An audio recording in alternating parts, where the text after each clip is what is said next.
I will give a few seconds for you to think of the answer, and then I would like one of you to unmute and explain the rationale for what the answer you think. Please don't hesitate to volunteer. We don't want to waste time. Otherwise, I'll come back to one of you to answer it, and then we will discuss it. Don't be shy, and there is no absolute right or wrong. We are all learning in the process, and that's the idea of having a classroom-like setting. So there's more engagement, and so don't hesitate. So the first question, what proportion of surfactant released in the lung is recycled or taken up reuptake? So all of you are familiar that most of the surfactant is taken up and recycled, and when this doesn't happen appropriately, we have secondary surfactant deficiency. So think of an answer. 80%, sir. 80%. 80%. 80%. How to do that, doctor? I think you have to announce your name and please answer. Dr. Rakesh Ediga, 80%, sir. Yes, you're right. Can you explain again what we mean by recycling? Sir, the pneumocytes recycle the surfactant. 80% of the product, whatever is produced, is recycled, not reproduced.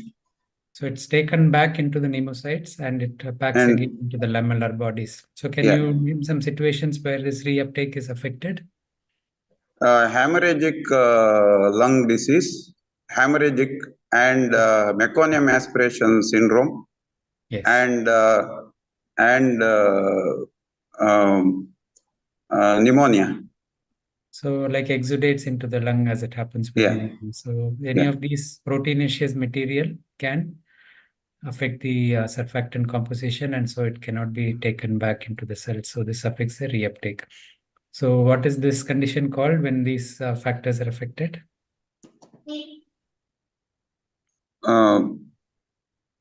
This is known as secondary and surfactant deficiency. Secondary surfactant deficiency. Yeah, that's fine. So the next question, this is true or false answer. A diagnosis of RDS and TTN cannot coexist in the same baby. Think of the answer and then one of you can answer it. And please mention your name because it's not coming as a speaker or viewer option. Yeah. Dr. Gaurav here, sir. Yes, please. Yes, Dr. Gaurav. What do you think? Yeah, so they both can coexist, sir. So the answer is false. You're right. Can you explain yourself? Sir, in a late preterm babies, especially between 35 to 37 weeks, there's a possibility of that fluid not being absorbed, reabsorbed, and of having surfactant deficiency. Any other example apart from late preterm?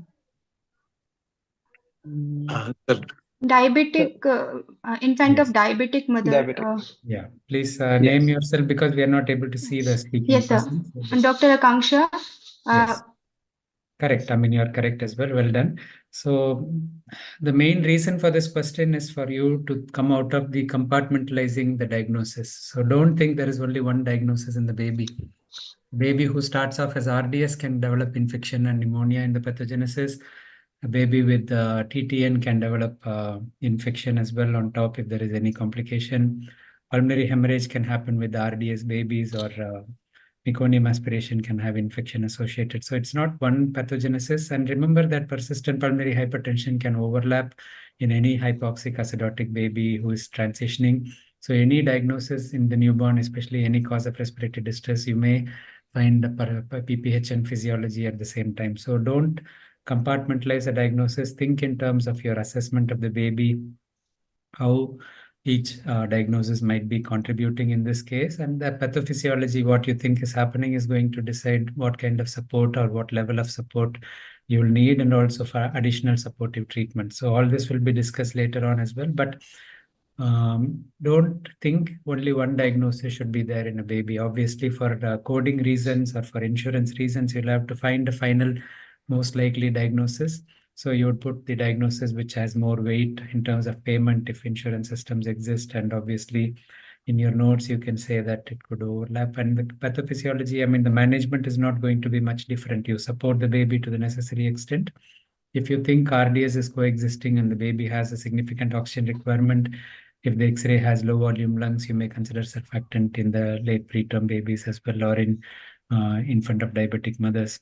So Dr. Akansha, you mentioned diabetic mother. So what is the reason the diabetic mother has a higher risk, the baby has a higher risk of RDS? Sir, there is a surfactant dysfunction. Surfactant is produced, but it is not mature. So, So the because of components of the hyper, surfactant, I mean, the components can be in differing proportions. So for example, the phosphatidylglycerol is lower. So the effect of the surfactant might be less than what you would expect for the quantity of surfactant produced as well. So any questions on this question? I mean, this Sir, particular. what may be the clinical findings in coexistence of both the condition? No, you have to go with the clinical picture and the X-ray findings and also the course of the baby. So Okay. TTN typically we expect to improve quickly, but if it's a late preterm baby and there is effect of RDS, it may continue a bit longer. And again, the word TTN, some people confuse with the delayed transition, which the babies are expected to improve within a few hours. In transient tachypnea of newborn, you have varying degrees of severity, and the severe TTN usually is because there is an overlapping RDS element, but we cannot pinpoint unless the X-ray is supportive as well. Okay. Thank you, sir. Thank you. So we discussed secondary surfactant deficiency already, but which of these conditions are associated? So there is more than one answer. Who wants to answer this?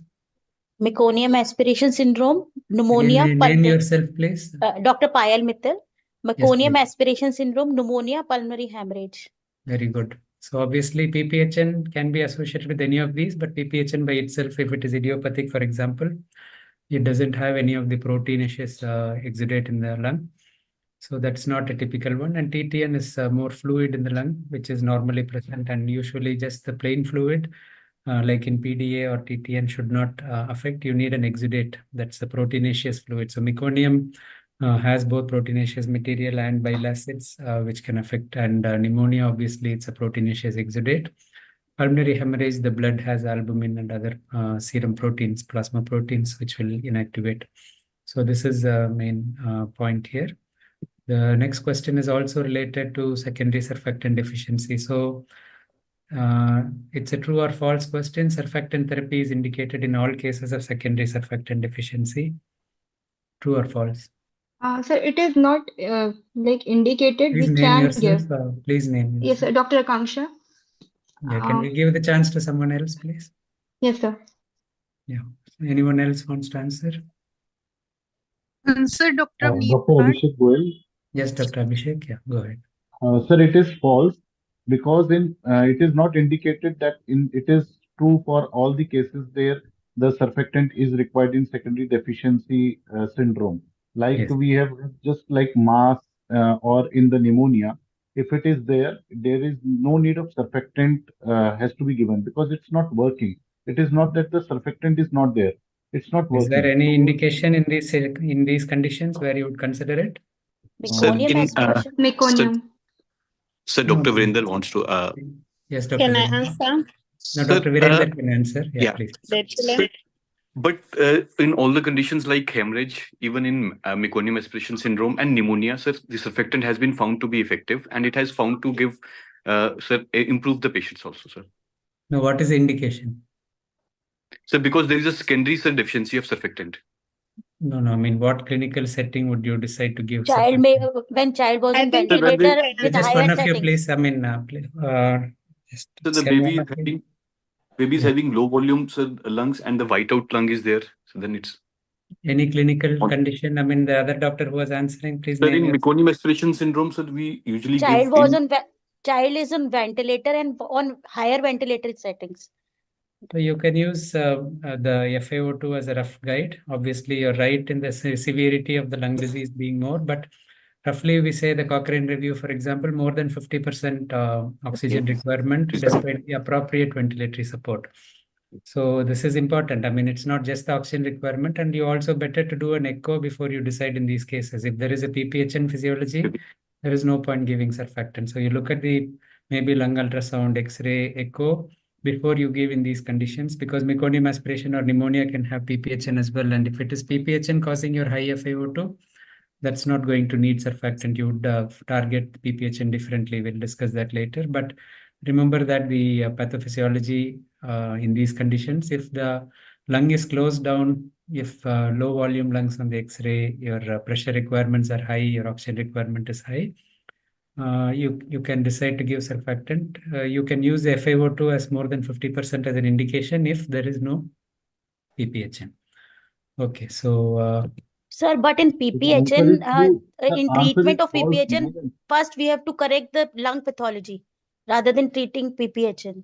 yeah, but it is not necessary that the lung pathology will be severe in these cases. Okay. So you have to give proportionate response, and it's very Yeah. important not to overdo the treatment in PPHN, because if the lung So, gets answer over is false. distended when you give surfactant when you don't need it, then it is not ideal. Okay. Jyoti, is there an option for them to raise their hands and then we can activate their mic one by one? Because Yes, sir. They can use the reactions, raise their hands, and then we can unmute and mute. yeah, I mean, if more people are speaking, it gets kind of conflicting. So I Yes, think the candidates, sir, now Dr. Dr. Palanivel Palanivel has raised his hand. yeah. Can you? Yeah, Dr. I'll do that. Yeah. Dr. Palanivel, Have unmuted. unmute yourself, please. Yeah. So, precipitate delivery. Yeah, answer for this question. Good, very good. So arrange in the sequence. So what will be the sequence? Precipitate delivery and the emergency cesarean section, followed by elective, followed by vaginal sequence. You're talking in terms of ascending or descending order? In ascending order, descending order, sir. Can you rethink? So what is the main underlying factor that you're looking for? The fluid in the lungs. No, what is the main factor that makes the fluid go away? So by vaginal squeezing. Which is the most important factor? Okay. Okay, let's go to Dr. Sanjita. So most important factor is You there open is your camera as well, please, if possible. yes, sir. Yeah, please tell. So elective cesarean section, followed by precipitate delivery, followed by emergency cesarean section, and last will be vaginal squeeze effect. Good. I think this is the sequence I was expecting. The reason, Dr. Palanivel, is because you need the absence of the labor process. That's the main factor which switches your sodium pump in the lungs. So the direction of the sodium channel becomes reversed. Normally it's going inside, but it starts absorbing back. When the labor process starts, the hormones and other factors related to that. So Dr. Avneet, you wanted to comment? Dr. Avneet, unmute yourself and keep your camera on if possible.